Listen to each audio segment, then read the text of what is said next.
Olá, seja bem-vindo ao Bíblia Fácil, o seu programa semanal de estudo da Bíblia. Todas as semanas temos um encontro marcado para estudarmos um pouco mais a respeito do livro do Apocalipse.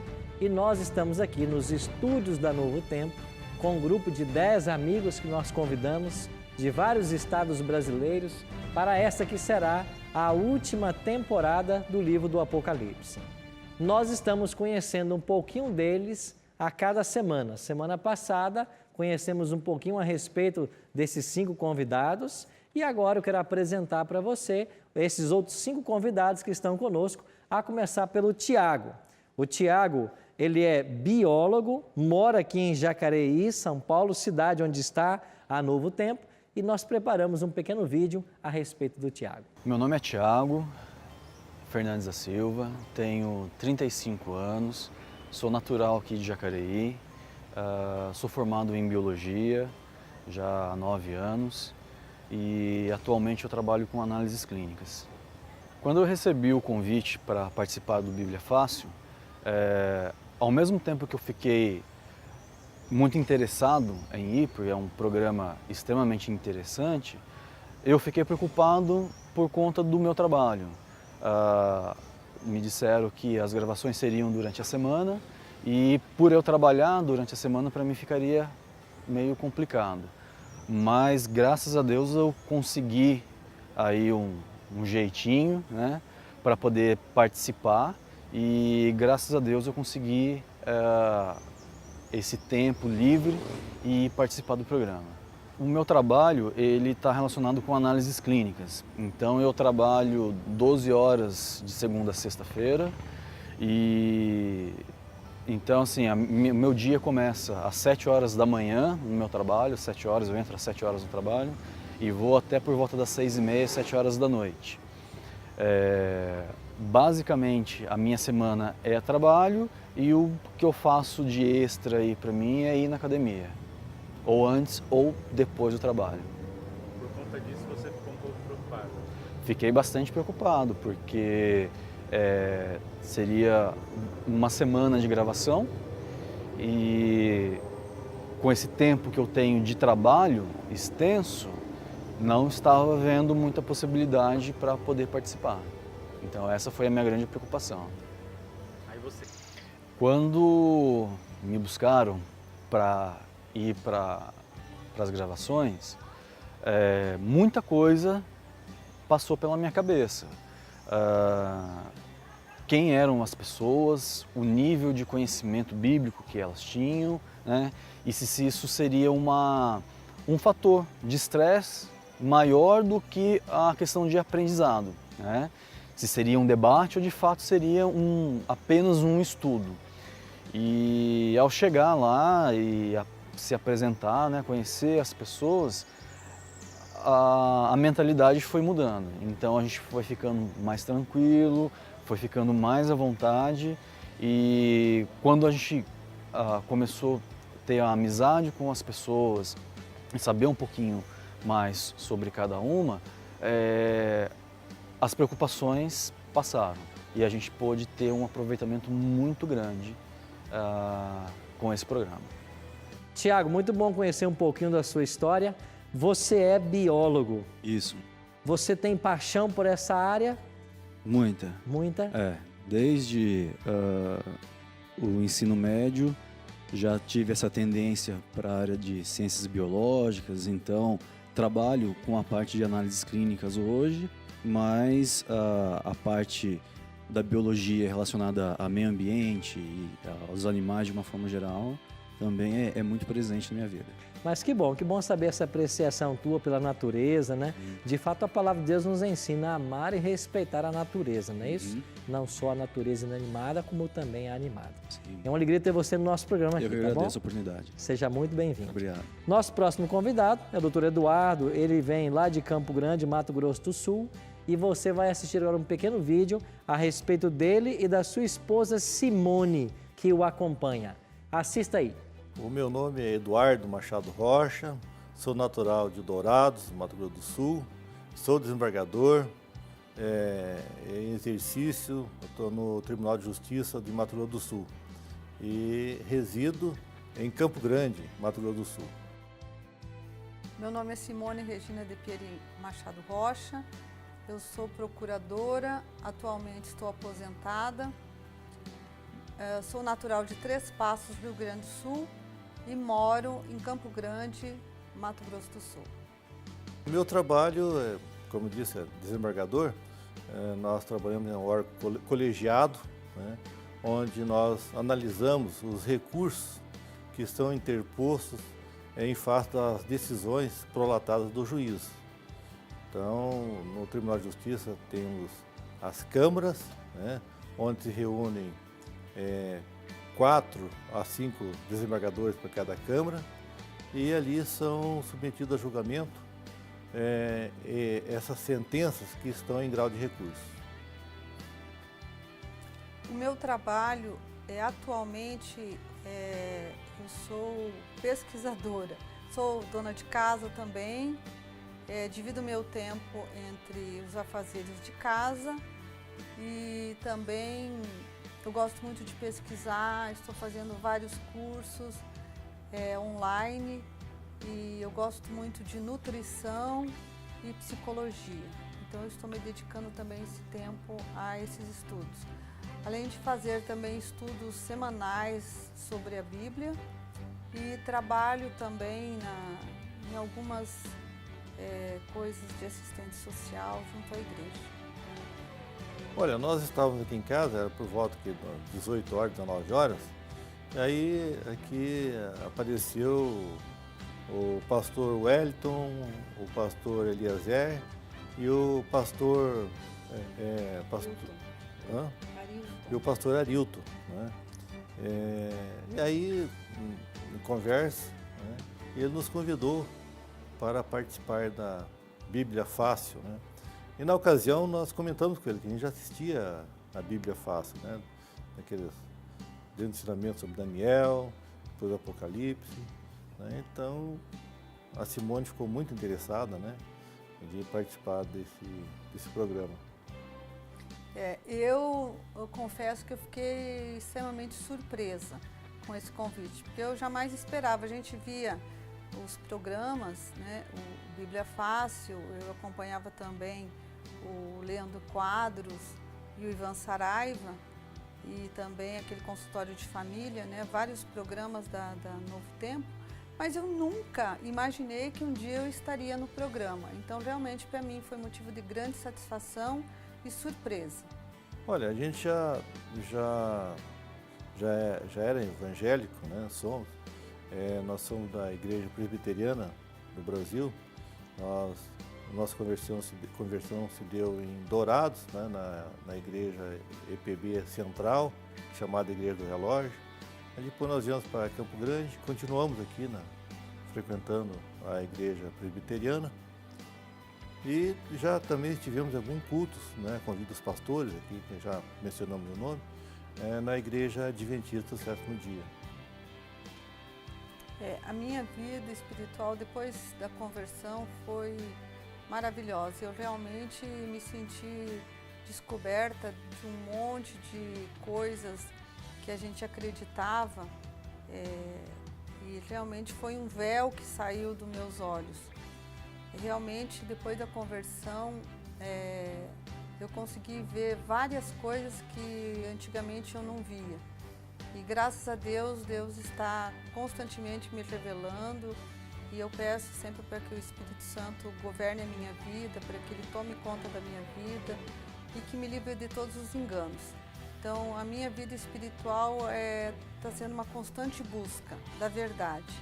E eu peço sempre a Deus que me mostre a verdade conforme a vontade dEle. Doutor Eduardo, o senhor é um desembargador do Mato Grosso do Sul. Quantos desembargadores existem no estado do Mato Grosso do Sul? 32. 32. Eu ouvi falar que eles têm que morar todos na capital, é isso mesmo? Sim, mora no local da jurisdição. Tem que morar dentro da jurisdição? Porque o Tribunal de Justiça fica na capital do estado, né, que é Campo Grande, Mato Grosso do Sul. Entendi. E vocês têm reuniões periódicas, então, entre esses 32 desembargadores? Sim, tem. Quando reúne os 32, chama-se pleno do tribunal. Pleno? Que reúne todos os 32 desembargadores. mas é distribuído por câmaras e seções.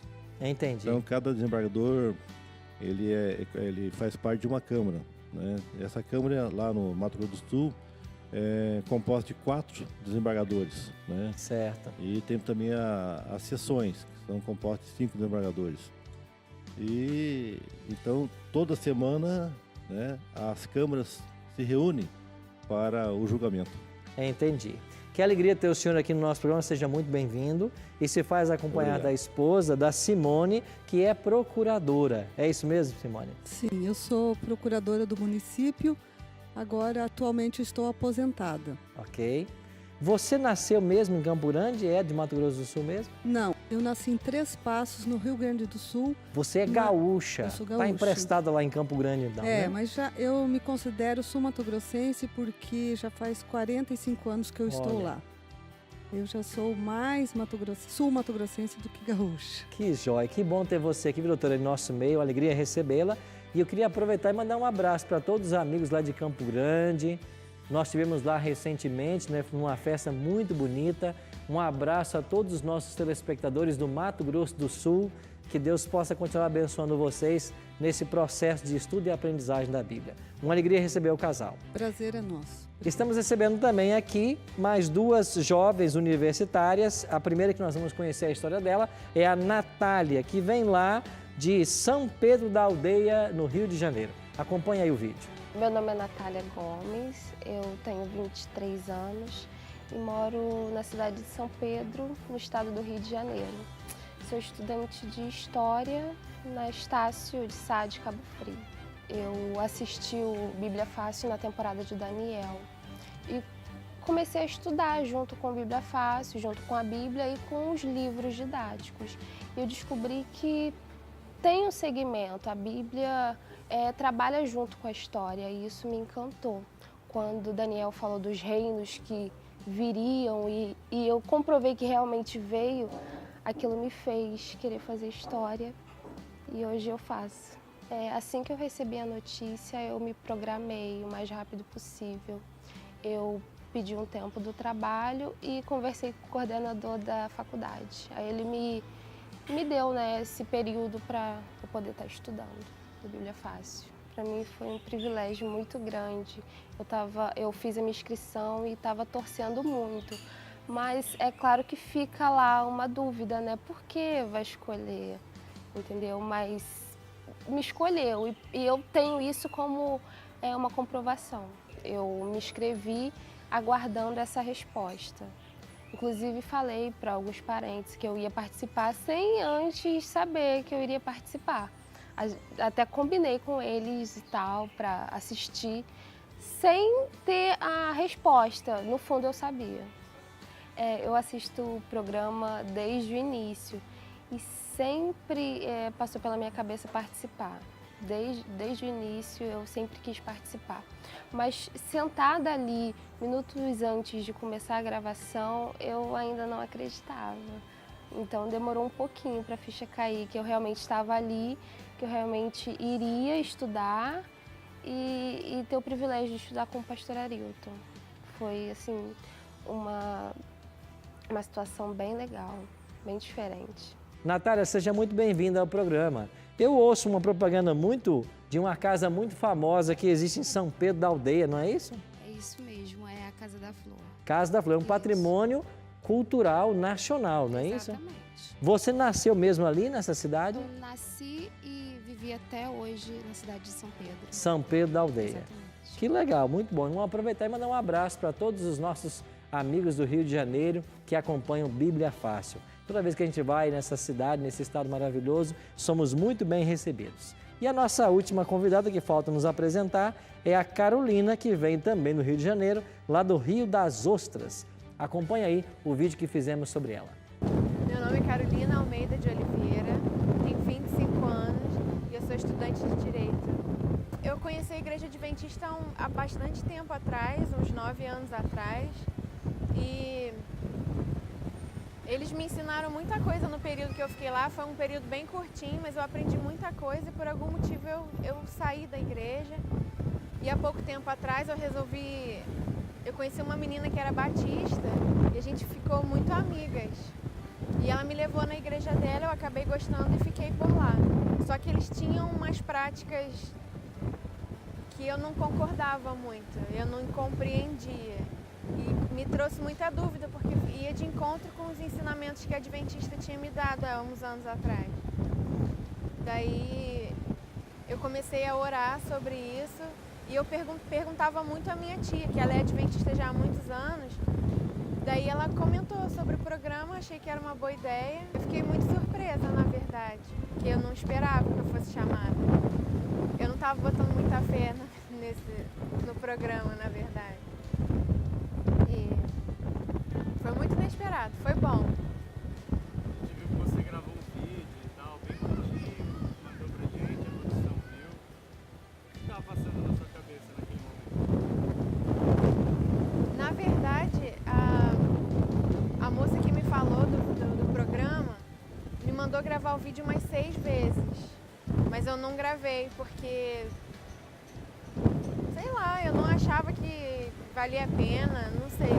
Mas aí no último dia ela falou pra mim, ó, hoje é o último dia, se você não gravar hoje, não vai mais, não vai poder mais ir. Daí eu gravei bem rapidinho pra me livrar logo.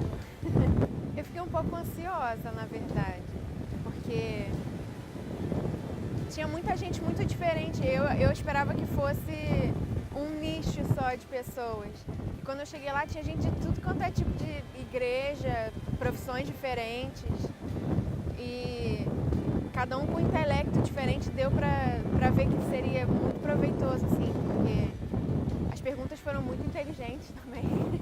Carolina, que bom receber você aqui. Você nasceu mesmo ali em Rio das Ostras ou não? Não, eu nasci em Niterói. Em Niterói. Isso. E você está hoje cursando Direito. Isso. Que alegria poder receber. Como é que está o coração para esse estudo do Apocalipse aí? Aberto.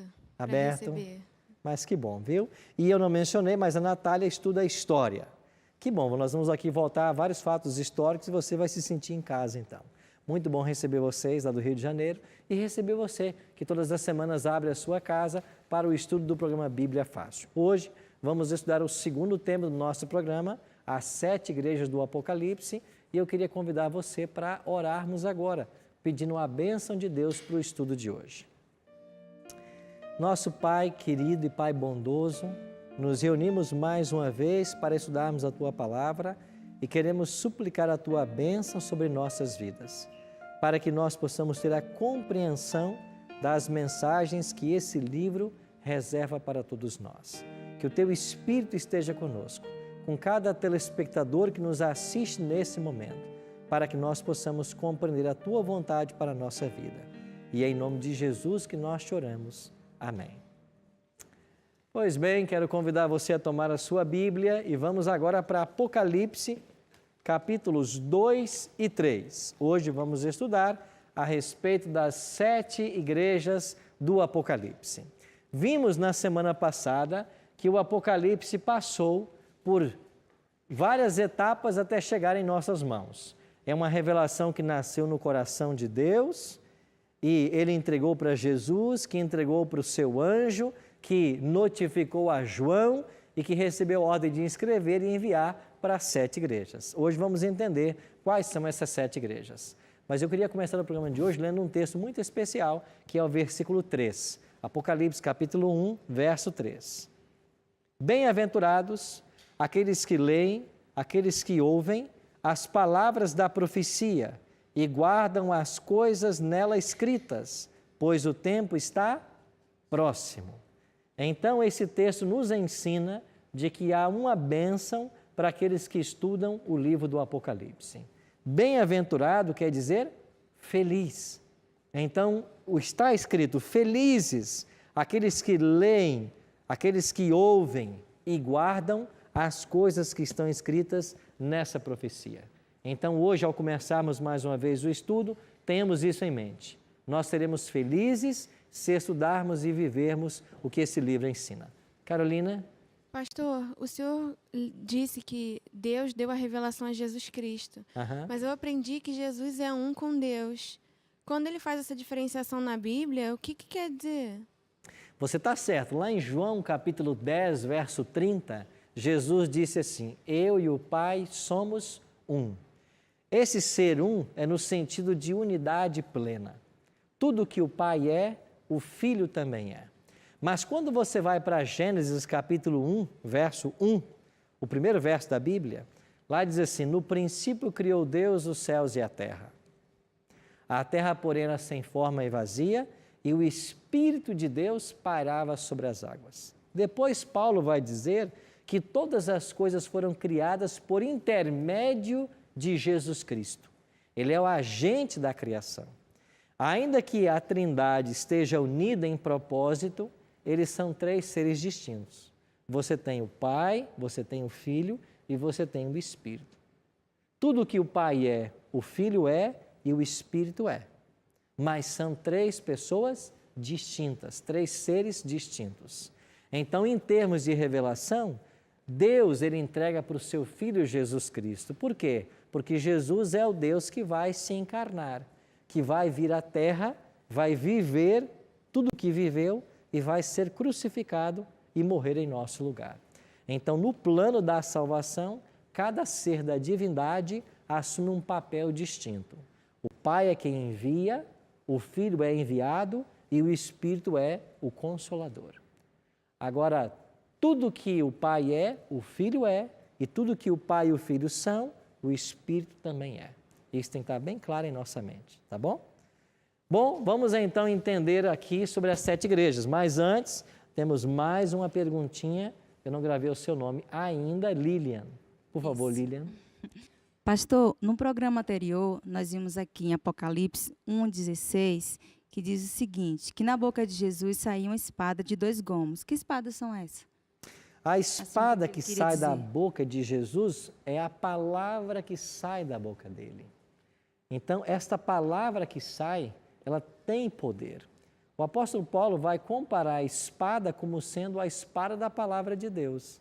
Uma espada que tem 2 gumes e penetra até o íntimo, até as juntas e medulas. Paulo usa essa expressão. Então, quando ele também descreve sobre a armadura do cristão, ele vai dizer que a espada do Espírito é a palavra de Deus. Então, essa espada que sai da boca de Cristo é o conteúdo que será agora mostrado a João. É esse o simbolismo. Ele vai revelar agora a João conteúdo. A revelação sempre tem que ter conteúdo. E o que está escrito no Apocalipse é o conteúdo que sai da boca do próprio Cristo. Ok? Vamos então a um detalhe interessante do nosso estudo. João estava na famosa ilha de Patmos. Essa ilha era uma ilha-prisão do Império Romano no 1º século da era cristã. Para lá eram banidos os inimigos do Império. E João disse que ele estava lá por causa da palavra de Deus e do testemunho de Jesus. E ele recebeu uma ordem no versículo 11, Apocalipse 1:11. O que vês, escreve em livro e manda às 7 igrejas. Quais são elas?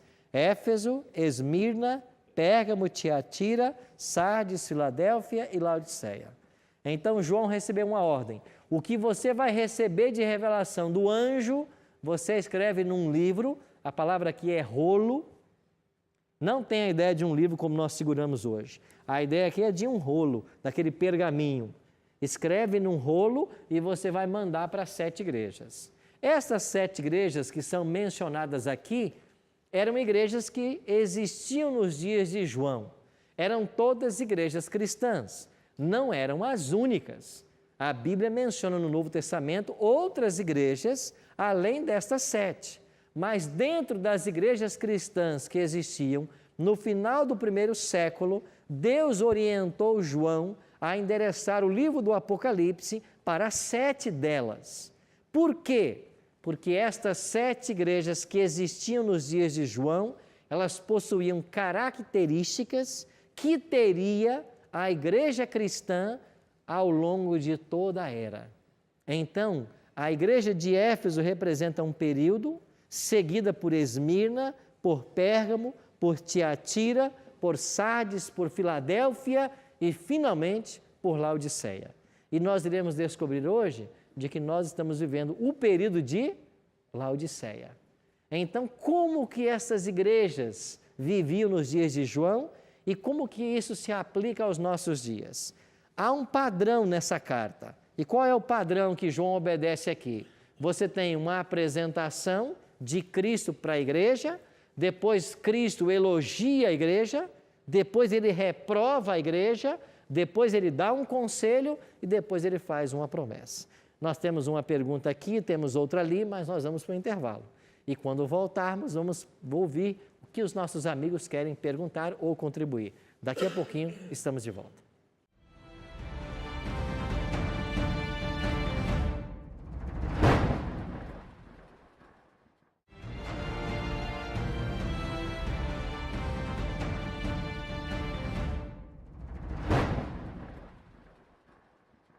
Estamos de volta com o programa Bíblia Fácil. Eu quero apresentar para você agora um presente muito especial. Essa revista nós preparamos com muito carinho e é um presente da Novo Tempo para você. Ela contém todos os temas que vamos estudar aqui no Bíblia Fácil Apocalipse.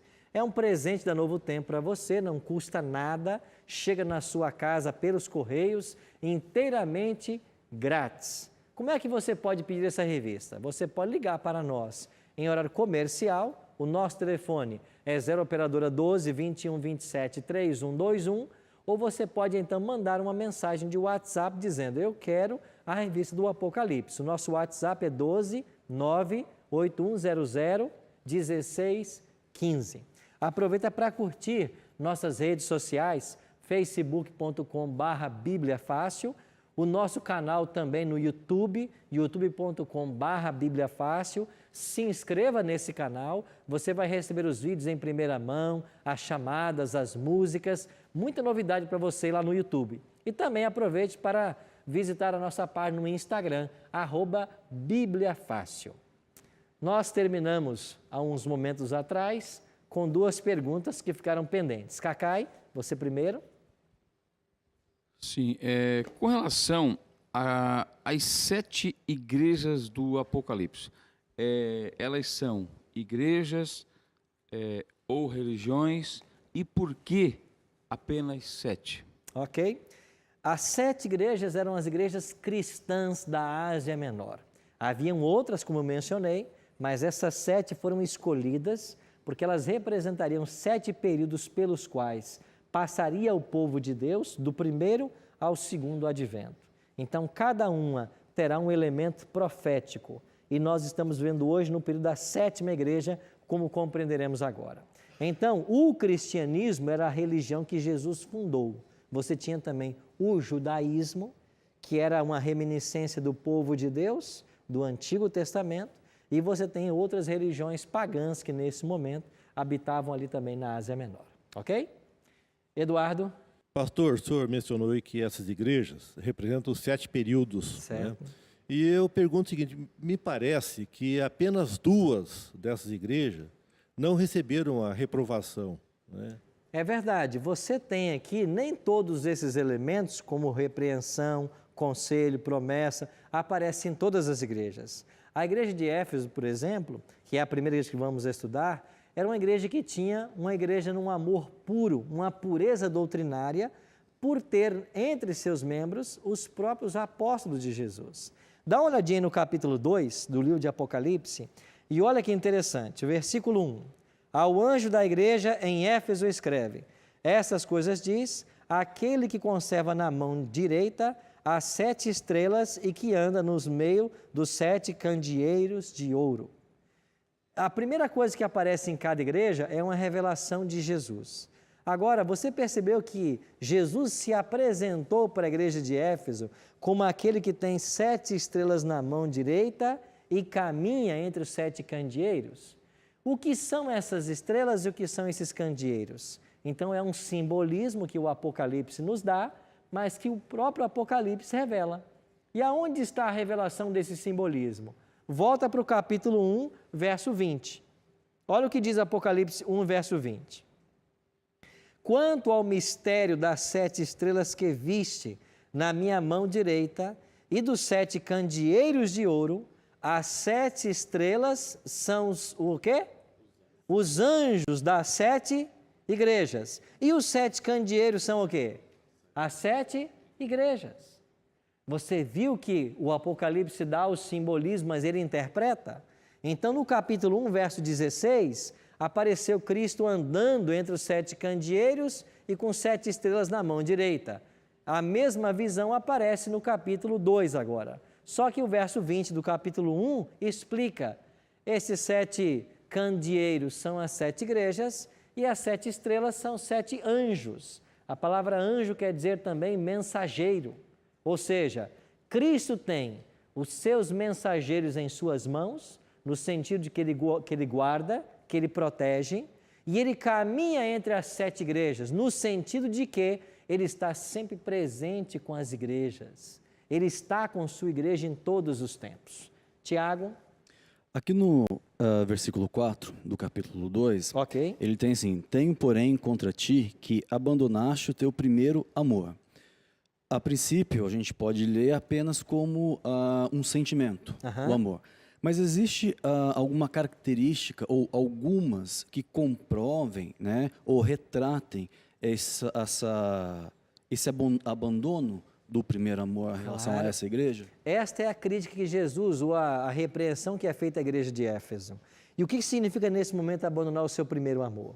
Se você vai para o livro de Atos, a igreja que nasce logo depois da ascensão de Jesus, porque no capítulo 2 vem o Espírito Santo, no dia de Pentecostes. E ali só num dia, quantos se batizaram? Estão lembrados?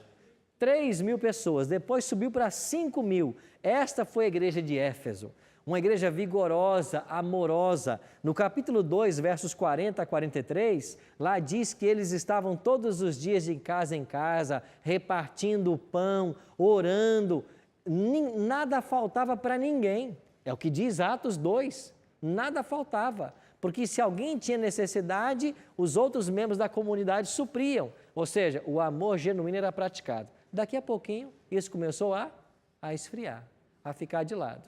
E quando João escreveu o Apocalipse, por volta do ano 96, 97, já uma repreensão. Você perdeu o seu primeiro amor. Não era assim nos primeiros dias. Então, qual é o meu conselho? Você tem que voltar àquele primeiro amor. Então, a igreja de Éfeso, ela representa a igreja cristã do primeiro século, como nós iremos ver aqui.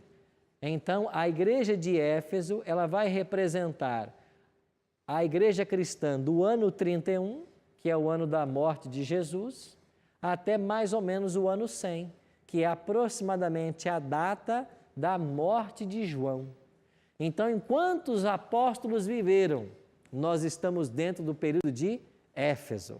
Era uma igreja vitoriosa, mas que no seu final já começava a abandonar o seu primeiro amor. Aí chegamos então à igreja de Esmirna. A igreja de Esmirna vai começar então do ano 100, quando aproximadamente morre João, e vai até o ano 313. Dentro da igreja de Esmirna, nós temos a experiência do imperador Constantino, que foi o imperador romano que, entre aspas, se converteu ao cristianismo. Nós sabemos que essa conversão foi apenas uma jogada política para que ele pudesse unificar o império. Ele tinha o apoio de todos os pagãos e como o cristianismo cresceu e floresceu no primeiro século e depois, futuramente, ele quis então trazer os cristãos para junto de si. O que ele fez? Ele aceitou o cristianismo. Ele chegou até a ser batizado. E eu estive em Roma visitando, inclusive, o local onde ele se batizou. Até hoje você tem ali em Roma esse prédio que é chamado o Batistério Octogonal, e dentro do batistério você tem um local onde, segundo a história, o Papa batizou ali o imperador Constantino. E foi o Papa Silvestre quem fez esse batismo por volta do ano 325. Então, Constantino unifica o império. Mas o que acontece dentro desse período de Esmirna? Olha o que diz o verso 10. Não temas as coisas que tens de sofrer. Eis que o diabo está para lançar em prisão alguns dentre vós, para ser dispostos à prova, e tereis tribulações de quantos dias? 10 dias. Nós vamos aprender agora os princípios de interpretação da Bíblia. Já aprendemos aqui que todo o código do Apocalipse a própria Bíblia interpreta. E um outro ponto que nós temos que aprender agora é, em profecia, cada dia representa um ano. Isso está baseado em 2 textos da Bíblia, Números 14, 34 e Ezequiel 4, 6 e 7. Esses 2 textos da Bíblia, Números 14, 34 e Ezequiel 4, 6 e 7, nos ensinam que em profecia um dia equivale a um ano. Se na igreja de Esmirna eles iam ter provas de 10 dias, significa uma perseguição que duraria 10 anos. Aonde está na história essa perseguição? Justamente dos anos 303 ao ano 313. Porque foi neste período que Galério e Maximiano promoveram fortes perseguições contra a igreja cristã. E a perseguição só terminou 10 anos depois, no ano 313, justamente pela assinatura de um edito de Constantino, que a história chama o Edito de Tolerância de Milão, que foi assinado em Milão no ano 313. Com essa assinatura, houve uma repentina paz no Império por causa de Constantino. Cacai? Pastor, com relação ao número de igrejas ou religiões, a gente percebe que, infelizmente, a origem, praticamente, de todas as guerras que acontecem, que aconteceram e que acontecem hoje no mundo, é a desarmonia das religiões, né? Se Jesus Cristo veio como fundador do cristianismo, a gente vê aqui 7 igrejas. Por que 7 igrejas? Porque não uma, né, onde todos nós preguemos, no caso, o cristianismo, onde reine a paz, a verdade, a união, a harmonia entre todos esses 7 bilhões de habitantes. Na realidade, são 7 igrejas, mas é uma só. É a igreja cristã. Só que a igreja cristã que estava na cidade de Éfeso, na cidade de Esmirna, na cidade de Pérgamo, mas era uma só igreja, a igreja cristã. Jesus fundou uma igreja, a igreja cristã. Segundo hoje uma enciclopédia publicada em Oxford, nós temos 34 mil religiões cristãs atualmente. Essas 34 mil são derivações de uma única igreja. Jesus só plantou uma igreja, a igreja cristã. E nós vamos entender que essa igreja, ela vai passar por 7 períodos na história até os dias atuais. Por isso, as 7 igrejas do Apocalipse. E por que o 7? Porque na Bíblia o 7 é um número de perfeição. Essa é a conotação do 7. Então é por isso que nós temos que estudá-la. Já vimos que Éfeso era o período da pureza, mas eles perderam o seu primeiro amor. Aí veio Esmirna, uma igreja perseguida, 10 anos de perseguição. Veio Constantino, que se converteu no período, assinou um decreto, veio a repentina paz. Aí nós chegamos à próxima igreja. Qual é a igreja? Pérgamo. O período de Pérgamo começa em 313 e vai até o ano 538. Por que até 538? Porque em 538 você tem na história o que nós chamamos de o início da supremacia papal. Os papas chegam agora ao poder, 538. E esse período de Pérgamo, que vai de 313 a 538, vai atestar a queda do Império Romano, o que aconteceu em 476. E quando cai Rômulo Augusto, o último imperador romano, qual é a figura política que sobra? A dos bispos. E em cada cidade havia um bispo. Só que esses bispos começaram a considerar o bispo de Roma como sendo o bispo mais importante e passaram a chamá-lo de pai, em italiano, papa. Então você tem em 538 o início da supremacia dos papas. Meu amigo Wellington, o Everton. O Ebert. Até então... Desculpa, viu, Everton? O Ebert.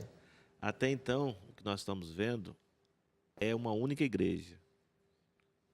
Cristo deixou os discípulos, que foram chamados cristãos, passou a primeira Éfeso, Esmirna, entrou no no período papal, mas é a igreja... A igreja cristã. É a igreja cristã. O que está acontecendo com essa igreja cristã? Ela agora, no período de Pérgamo, o que vai acontecer? Quando cai o Império Romano, e Edward Gibbon, que é esse historiador britânico, diz que isso aconteceu no ano 476, as tribos bárbaras vão começar a dominar, as tribos bárbaras serão dominadas pelo papado. Você tem agora uma conversão em massa, uma conversão meio que forçada. E essa conversão em massa aconteceu o quê? Quando o papado começa a dominar, você tem agora os pagãos batizados em massa, essas tribos bárbaras, eles trazem para dentro do cristianismo elementos do paganismo. Aí a igreja cristã, ela vai começar agora a perder a sua essência, porque os elementos pagãos virão para dentro do cristianismo. Eduardo. Pastor, inclusive, com o início do regime papal, foi dividido ali a Itália, né? Porque a Itália passou uma parte dela ali do oeste, a parte oeste, ao domínio papado. Sim. Em que era quem governava ali várias partes ali, os duques, né? E bispos.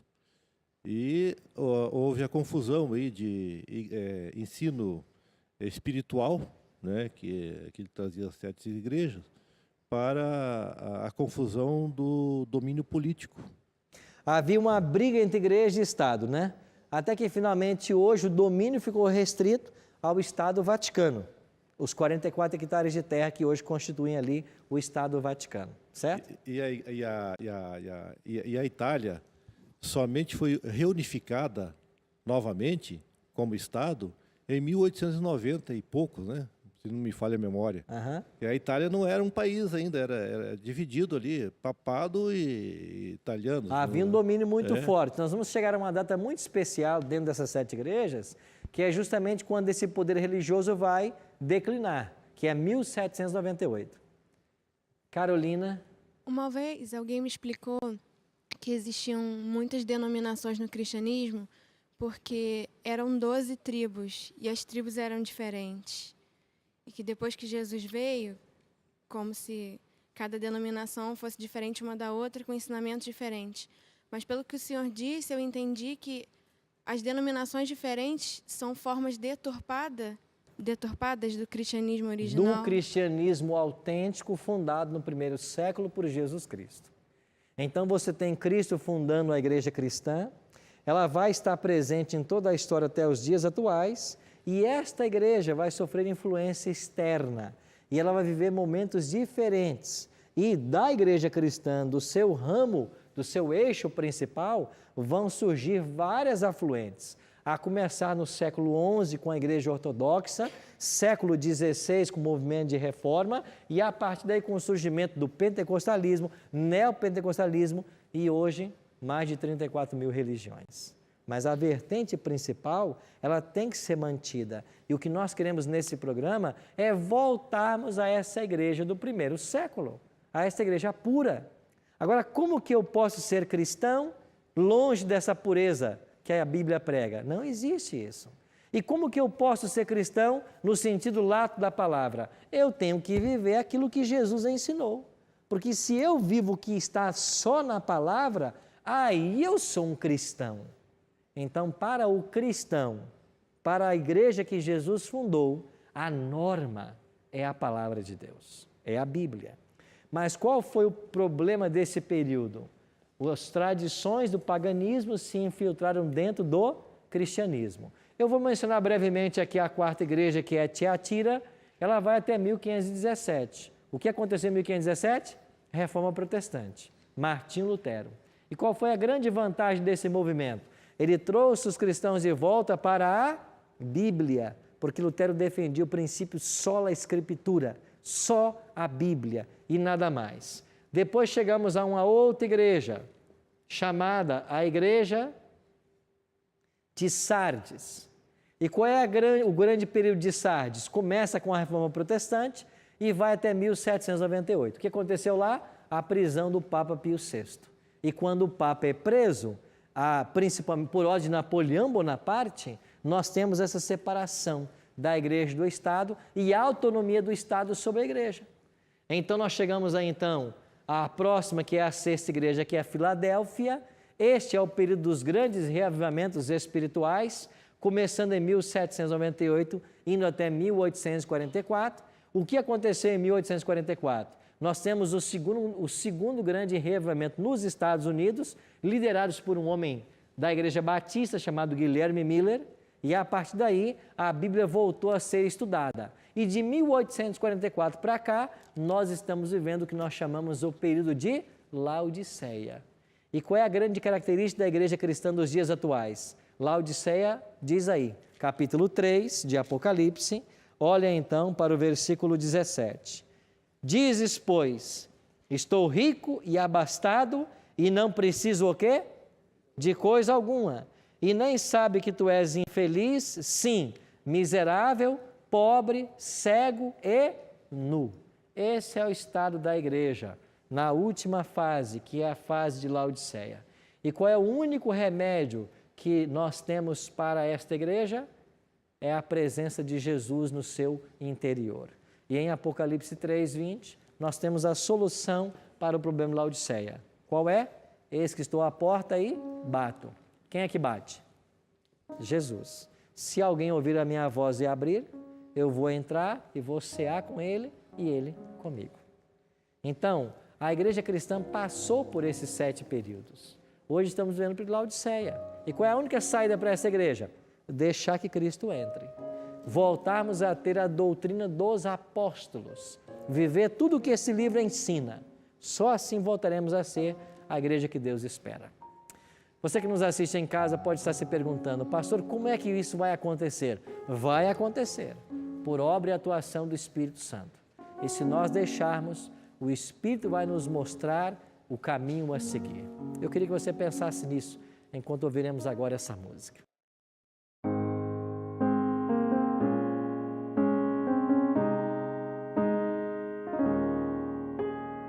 Como entender que um rei de amor eterno, um ser perfeito e justo, deixou seu reino de glória, se despiu de todas as honras, veio a este mundo apenas para me salvar. Não consigo entender a essência de um amor que, ao se entregar à morte, me garantiu eterno viver. Como entender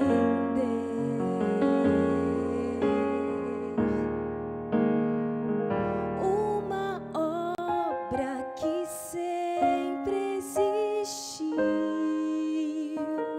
consumada a preço de sangue, uma fonte de graça e amor, Jesus Cristo,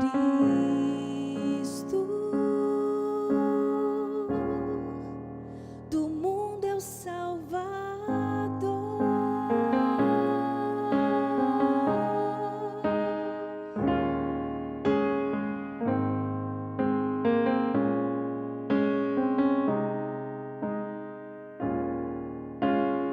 Crer no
minha vida entrego a ti, que eu viva, Senhor,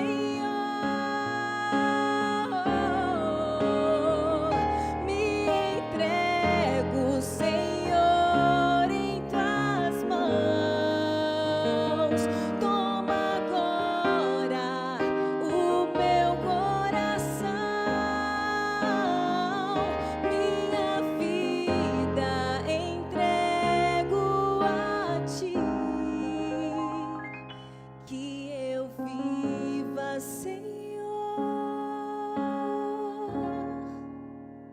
para te servir,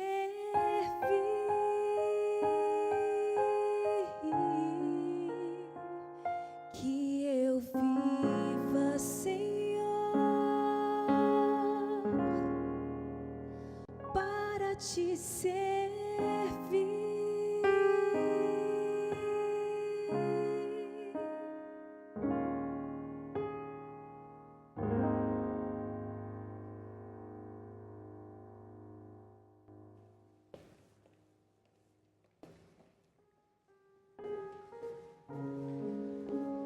Você deseja viver para servir ao Senhor Jesus?